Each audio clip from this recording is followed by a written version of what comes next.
Netflix का cobra काय season 3 कुल दस्तक नहीं है, लेकिन यह अभी भी बहुत मजा है। कोबरा काय का लंबे समय से प्रतीक्षित तीसरा सीजन यहाँ नए साल को मनाने के लिए है, और हालांकि नए एपिसोड पूर्ववर्ती सीजन में उन लोगों के रूप में काफी पॉलिश नहीं किए गए हैं, फिर भी वे सभी अस्थिर ऊर्जा और 80 के दशक की उदासीनता से भरे हुए हैं, जिसने सुपर लोकप्रिय कराटे किड स्पिन ऑफ को पहले स्थान पर इतना मनोरंजक बना दिया। सीजन 3 की शुरुआत होती है जहां सीजन 2 को छोड़ दिया जाता है। मिगुएल जोलो मेरिड्यूना अस्पताल में एक कोमा में है, जिसे स्कूल में रॉबी टाना बुकानन द्वारा पीटा गया है। जॉनी की पूर्ववर्ती क्रिसे मार्टिन कोब ने कोबरा काय डोजो को वापस ले लिया है उनके अपने, और जॉनी विलियम जब्का हालांकि अभी भी अपनी किस्मत पर नीचे हैं। उनके high school sweetheart Ali Elizabeth Shue का एक संदेश है फेसबुक पर उनका इंतजार कर रहा है। यह सेटअप सीजन 3 में पात्रों से निपटने के लिए बहुत कुछ देता है। पिछले सीजन की तरह कोबरा काय के किशोरों की कहानी में एक बड़ी भूमिका है। पहला एपिसोड मिगुएल को जगाकर दांव पर लगाता है, जो सीखने के बाद खुद को फिर से चलाने की कोशिश करने के लिए सीजन के अधिकांश खर्च करता है, वह फिर कभी नहीं चल सकता है।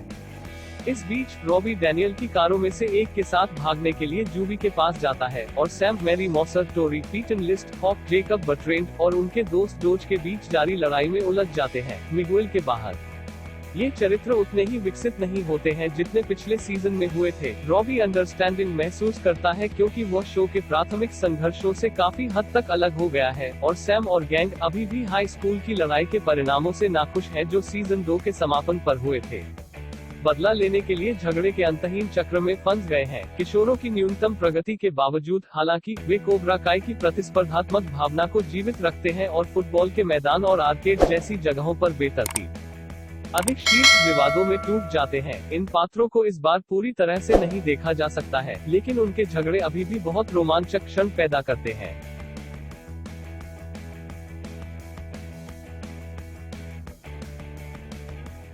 यदि किशोर सीजन 3 में सबसे बड़े साजिशकर्ता नहीं है, हालांकि कौन है, जैसा कि यह पता चला है। हालांकि जॉनी और डैनियल राल्फ मैकचियो हमेशा कोबरा काय के केंद्र में रहे हैं। वे साथ ही क्रिसे नए एपिसोड में एक भी बड़ा स्पॉटलाइट प्राप्त करते हैं। किशोरावस्था की तरह उनकी कहानियों को अलग अलग परिणामों के साथ लागू किया जाता है। डैनियल जापान की यात्रा समाप्त करता है, जहां वह एक पुरानी लॉ और दुश्मन के साथ फिर से जुड़ता है, जबकि वह अपनी असफल कार डीलरशिप के लिए निवेशकों की खोज करता है। जॉनी एक कहानी में अली के साथ फिर से जुड़ते हुए एक नया डोज खोलता है, जो बहुत धीरे धीरे गर्म होता है केवल तेजी से बाहर निकलने के लिए, और वियतनाम युद्ध में क्रिसे का समय कुछ जगह के फ्लैशबैक के माध्यम से पता लगाया गया है। ये भूखंड जो मूल फिल्मों के संदर्भ में भरे हुए हैं, ऐसा लगता है कि वे सार्थक कहानी बनाने के उद्देश्य से उदासीन कारक के लिए अधिक हैं। पहले के सीजन में कोबरा काय ने उच्च दाब वाले पारिवारिक नाटक का एक गुच्छा पेश किया जो तनावपूर्ण निष्कर्ष के साथ तय किया गया था।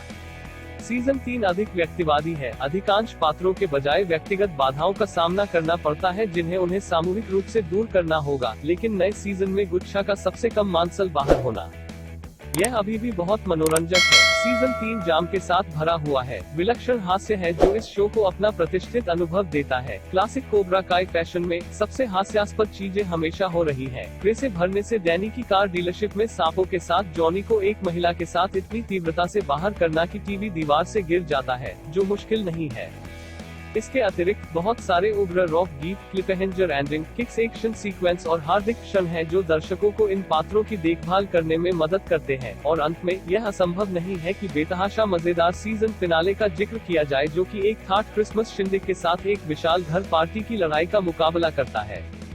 यह शो सुनिश्चित करता है कि कैसे संलग्न किया जाए अपने जीवंत अंत तक। हालांकि मैं बहुत ज्यादा खराब नहीं करूंगा, लेकिन इस सीजन का अंतिम एपिसोड आने वाली प्रतियोगिता को चिढ़ाता है, जो संभवतः पूरे सीजन में तनाव से भरी रहेगी।